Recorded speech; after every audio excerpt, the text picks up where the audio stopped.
off with the action reel and the league's hottest team, the New York Knicks. During their winning streak, the Knicks have held their opponents under 90 points for the past 6 games. And now their dedication to defense had put them in a position to make history. This week, the quest continued against Indiana. And the rough and tumble Knicks made it very clear they meant business from the start.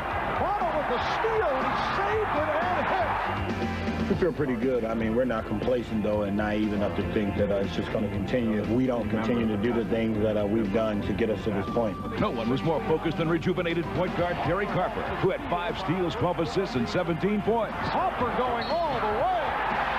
Oh, Derek Harper looking more and more confident. After Harper helped put away the Pacers, Milwaukee was the next team to buckle under the Knicks' defensive pressure. Anthony with another steal. 3-on-2. Anthony delivers to Williams with a solid performance. 105-83. 8 straight games holding the opposition under 90 points. Boston stood in the way of the Knicks making history, and Patrick Ewing would lead the way with 35 points and some imposing defense. Harris rejected by Ewing. Oakley playing the rejection, leading Harper. Oh, that is beautiful. Although their fourth quarter defensive stand fell short, the Knicks streak has reached 9 games. You know, unfortunately, we didn't do it, but I think more than anything, the defense got us to win. You know, we did the things through our defense to win this basketball game. The Knicks aren't the only team pumped up about their play. In Charlotte, it seems like Hornet hysteria is back. Returning from injury are Dream Team 2 members Larry Johnson and Alonzo Mourning. This week, the dynamic duo appear determined to put the Hornets right back into the playoff race. Larry Johnson. Nothing wrong with his back on that play. Breaking the Boston Celtics back was this clutch steal by Muggsy Bogues that gave the Hornets the momentum going into overtime. But Boston was only Charlotte's first victim of the week. The division-leading Hawks were the next team to fly into the high. And once again, it was the play of one of their superstars that made the difference. Inside the Mookie, that shot blocked by Alonzo Mourning. In transition, the Hornets, Muggsy Bogues. Mourning winds up with it and gets that one to go. He's doing it all. I love that. Oh, no. Gronkowski, nobody on him, and Frank Gronkowski stuffs home 2 huge points. And the rout continues at the Coliseum. Charlotte's success at the Coliseum continued when the Jazz came to town. And once again, it was their defense that did the job. Double pump, they double team him, they knock it away from him. They hustle after it. Wingate saves it. The midcourt to Hawkins, on to Larry Johnson, in for the double. However, Seattle got stung themselves, as we find out in this week's news, notes, and quotes. Veteran guard Ricky Pierce will be lost for 4 weeks after having successful surgery to remove bone spurs in his left foot. Bingo! Ricky hits the 3 at the buzzer. Pierce's backcourt mate Nate McMillan had a much more enjoyable week as he became the Sonics' all-time steals leader with 1,150, surpassing Fred Brown's 10-year-old record. McMillan currently leads the NBA in steals per game. Oh, man, the Fox was in the hit house, and away he goes. Just taking away from him like taking candy from a baby. McMillan in. McMillan also holds Seattle's franchise assist mark, having dished out just over 4,000 during his impressive 8-year Sonics career. And finally, the San Antonio Spurs top marksman Dale Ellis became the first player ever to reach a milestone of 1,000 career three-pointers. Ellis, good look at it, three-pointer, got it! He got it! He's the best shooter ever. I mean, best shooter I've ever seen. And you know, that's a tremendous feat, 1,000 three-pointers.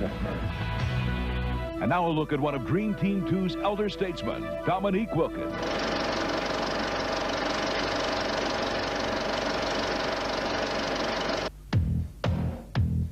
Watch this. Dominique looking. That's not a bad first jump. There's a 3-on-2. Dominique. Oh, what a play. Wilkins. Oh, showtime. What do you guys think? Well, most observers think of Dominique Wilkins as a phenomenal athlete with unusual leaping and dunking ability.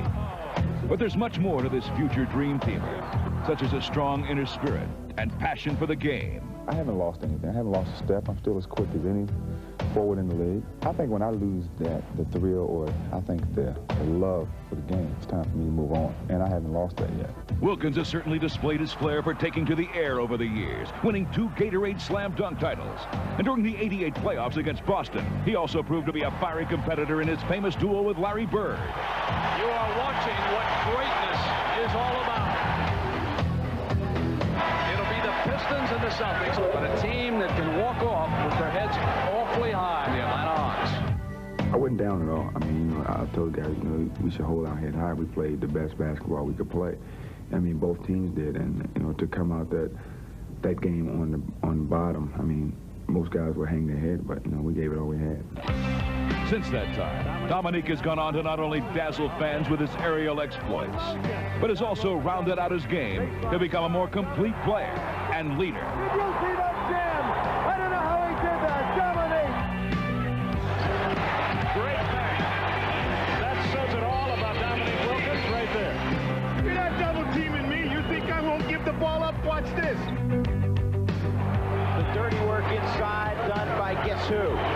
The human highlight film. When Neek ruptured his Achilles tendon during the 1992 season, many believed it would be the end of the highlight reel. Disappointing moment, but when that happened, it woke me up. It showed me that I had to be serious about my game, about my health, about taking care of myself even on the off season. So I was more determined. When I came back, people would say, oh, he's finished. He's done. 32 years old, he won't come back. I just want to prove people wrong, and it seemed like I had to do that most of my career, prove people wrong. And by coming back and playing the way I played and, making all-star team, making all-pro team, that was probably the sweetest thing I've done. But perhaps the icing on the cake for this superstar was when he was named to play for Dream Team 2. It's a big thing for me. It's a special place in my career right now. There's not many guys who ever get in that position to represent their country. And you represent the country, I mean, that's the biggest you can get. Dominique Wilkins is now ruling the airways in Los Angeles as he hopes to raise the Clippers to greater heights. I try to look to take a leadership role. I mean, if that's what needs to be done. I like to be the guy who, the guys look up to. And now, in our classic confrontations, we relive that memorable duel with Larry Bird in the 1988 playoffs. It was an epic Game 7 battle where both superstars refused to let their teams lose. Bird now cuts free. Here's Wilkins. That's what they must have. Cuts free. Left-handed field goal. That puts the Celtics back on top. Mano-mano duel. Bird versus Wilkins. Dominique hits a three. Ties it for Atlanta. With Bird hitting the three now. Putting Boston ahead. It's a duel. Put down your saber. Wilkins, free spot. It's Bird's turn. Comes up with a shot. And the Celtics lead.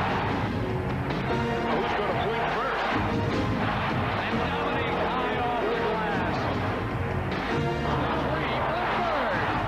Larry Bird promised it, and he is delivering in this quarter with 18 points. This a critical trip for the Atlanta Hawks. This is a great defensive move by Bird as he steals the ball for the Celtics. Leads the Bird off the fake, improves his position, and the Celtics are up again. One way or another, Bird kills you. Another defensive stop, a must here for the Hawks. Johnson gets it into Bird, and Wilkins is there. Bird comes free. Bird for the win. Welcome back to NBA action. While Michael's departed, the center of attention is shifted to Shaquille O'Neal of the Orlando Magic, who was on fire this week, dissecting the Dallas Mavericks. Powers it up and dunks it. It was rejected. O'Neal! What a block! Shaq attacked the Mavs for 34 points and 21 boards, but the 54% free throw shooter captured the most attention at the foul line. 12 out of 12 for O'Neal. The Shaq is putting on a show. The Spurs' David Robinson orchestrated a show of his own, crowning the Kings for 48 points. Oh, Robinson. Now Robinson One-on-one with Pauls, turns away. Oh, David Robinson. The Admiral also racked up 16 rebounds as San Antonio rolled over Sacramento 107-100. He is doing it all here for San Antonio. 4 shy of his career high. The Miami Heat's Ronnie Cycli was red hot as well, torching the Mavericks for 28 points, 14 rebounds, and a season-high 5 block shots. Cycli off glass from Steve Smith. Cycli with a block. The Miami center was seemingly everywhere. Cycli from behind knocked it free. Oh, this is great stuff. Cycli's one-man barrage made it tough to watch, especially when you're the opposing coach. Cycli with a rebound. Bucket. That's where Shaw looking for Cycli and finds him. Now in this week's Rookie Watch, we find a diamond in the rough in Houston point guard Sam Cassell. Cassell the other way, drives it up for 2. 3-pointer. I tell you what, I gotta like his grit, you know. Cassell right back to Otis for 2, and he's fouled. He was a guy I was real high on. I know that you do get excited about rookies, and you've got to really judge them when they get out there and they're tested, and I thought he did really, really well. As Cassell gradually worked his way into the Rockets lineup, he showed everyone around the league that he was ready to compete at the NBA level. Hardaway takes it inside, and Cassell with a steal. Cassell, nice pass to L.A. for 2. Sam Cassell. I have a flair to my game, I think. I play hard. I like to get after people when I'm playing. I also like to have fun while I'm playing. I think he has the pro mentality, and what he adds to our ball club is something I think we don't have, a dimension we don't have, and that's someone who can score off the dribble. And I just know what I'm going to get as far as effort every night. There he goes, right by Tree Rollins, throws it up, and it goes in! By Sam Cassell. He's on a 14-point run, and all by himself, he forces Orlando to call a timeout. How about that rookie? How about some NBA encore? Check out some first-class passes. Leading off, Mark Jackson. Nice penetration. What a feed! Behind the back by Charles Barkley, who made a nice decision and a nice pass. Oh, my. What a pass by Murdoch, threading the needle ahead to Blue Edwards for the dunk. Let's find out what Walt the Wizard has in his bag of tricks. They're running it up. His Sacramento teammate Mitch Richmond knows the way home. Take the beeline. Richmond. Oh, what a basket by the Rock. Here's Owens straddling the line and puts up a beauty. Oh, yeah? Portland's Rod Strickland says, here's one for the little guys. Strickland, awfully skinny looking, but he is really strong. That's a great, great shot. Watch out. There's his shot block artist running loose. But lately, he's been spotted working in L.A. The lob to Benoit. Rejected by Ball. Sherman now with a great ball fake, and then Pippen from nowhere sends it out of bounds. In Seattle, you better beware of Sean Kemp, the man-child. Took that block ball. That's the man, not the boy that made the block. The Spurs' Dennis Rodman stops the shot to start the break. Rodman off the block. Here's the Admiral. Good idea, Mr. Robinson. Let's jam it home. Leading the way, Isaiah Ryder parts the red D. All the way and slams it home. Underneath the bench. Kimmel Gill. Left-handed thunder slam. Latrell Sprewell with feeling. And now an inside look at several of the league's most dangerous and dynamic duos. Although the NBA helped make the expression one-on-one part of everyday jargon, the current trend is relying heavily on potent pairs that terrorize in tandem, like Utah's John Stockton and Karl Malone. Everybody dream of a point guard like Stockton because you think about his teammates first, make sure the ball is the right place at the right time and stuff like that, instead of coming down like some guards do and thinking score. Stockton underneath, nice feed. There's Karl Malone, put it up in the end, count it. He's fouled. Karl Malone from John Stockton. He's a guy that you feel good about having on the court. He does a lot of things that make you look good. He can catch anything. He can finish plays. He can run. He can defend. He's just a great guy to play with. You throw crazy passes and he catches them. People say, wow, chemistry. wow, he must know what he's thinking or something like that. But I think a lot of it has to just fall right on his shoulders because he's one of the best ever to play the position. Not only are Malone and Stockton highly complementary towards each other, their complementary skills have made them the standard by which others are measured. Every time we play someone, they got a one guard and a four-man. Like here, they got Derek Coleman, Kenny Anderson, and it's always them against us. Well, I don't think me and Kenny like being compared to those two because we know we're a younger version. But me and Kenny, we kind of just instantly click. Like we only been playing together 2 years, you know. And it's kind of I don't know, it's an eye contact thing. Like he really don't say too much to me on the court, you know, and I don't say too much to him. We really just look at each other, you know. You just get that feeling when you're out there, and we just instantly, I mean, it just clicks with us, you know. 2 years ago, you know, I didn't play a lot of minutes and I wasn't used to him. But right now, I'm starting to get used to him, starting to know where you want the ball at and how you running the floor, things of that nature.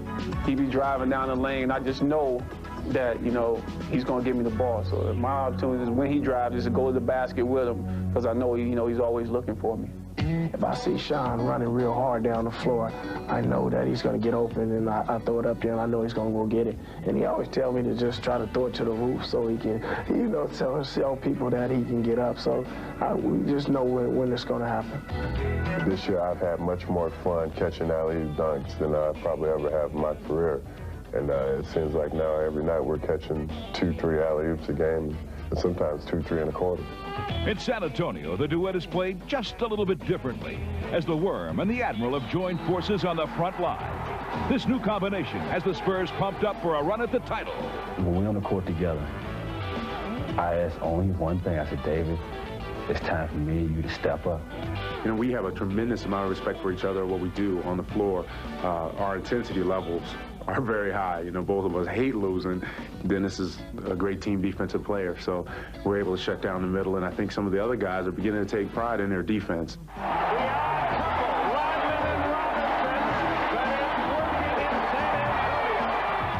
Another great tandem, as we find out of this week's Legends, was the unparalleled backcourt of the New York Knicks, led by Walt Frazier and Earl Monroe.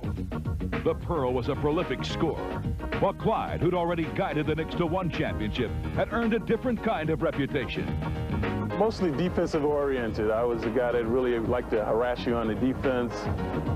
Smooth, very composed, and I think a pressure shooter. Like I was always wanted to take the last second shot. The addition of Monroe, a longtime Knick nemesis while with the Baltimore Bullets, could have threatened team chemistry. But from day one, Earl had different intentions. I decided I was going to let Walt know that I wasn't here to take any other glitter from it. So most of the passes that I did that night and whatnot, I made to Walt, just to let him know or give him an indication that of my willingness to work with everyone. An acquisition of Earl Monroe with his talent, together with Walt with his talent, and right there you have put together the best basketball backcourt ever assembled. There's never been two players together that were that good in the same backcourt as those two guys. They were the best ever. This Hall of Fame backcourt pair achieved their greatest success in leading the New York Knicks to an NBA title in 1973. And now that we have you on the edge of your seat, it's time for the top 10 plays of the week. 5, 4, 3, 2, 1. In our courtside countdown, getting us going is Seattle's Kendall Gill, who kicks it into high gear. Blasts it in the air, laid down. Hey, that's the way to go to the rack. Put it in fifth gear, baby, and steamroll them. Also revving it up at number 9 is Ron Harper. 4 on 3 behind his back. To the hole, lays it in. Oh, is he something else? Also something else at number 8 is Eldon Campbell, who's rising to the occasion. Slam dunk Campbell. Oh, what a play. I think that's a highlight filmer there. That one speaks for itself. Well, you may be right, but number 7 sure tough to explain. Smith with a steal on Mayberry. Tosses it up. Long with a rebound. Back to Smith for the score. Steve Smith, who had the ball stolen from him, got it back. Got some kind of a shot up under duress. Grant Long with a smart play. Well, Nick Van Exel's also playing it smart as he flips it down court to Divac. Long lead to Lottie underneath. Reverse slam dunk. What a pass. Ladies and gentlemen, that pass was 65 feet in length. Yeah, but Mitch Richmond also has this one measured up. Mitch Richmond again. There you go. Expect him to turn around and look for the basket. That's a beautiful move. At number 4, Isaiah Ryder comes up with this phenomenal move in Philly. Goes by him. Double reverse. Oh! Baby, what a play! Pretty move by Isaiah Ryder. Sweet. Well, it looks like this year's dunk champ may have some competition. And Brian Williams, no-look smash. Little practice maybe for next year's slam dunk contest. At number 2, we present a Murdoch masterpiece. This is Eric Murdoch. Oh, what a play by the Bucks. Murdoch through his legs and Baker with the slam. And for our number 1 play of the week, Donald comes up royally for the Magic. Floats it into Royal. Donald slips on the floor. He takes a jumper from the corner. It's good. It is good. Donald Royal, a jumper from 20 feet. Orlando wins the game 100-90.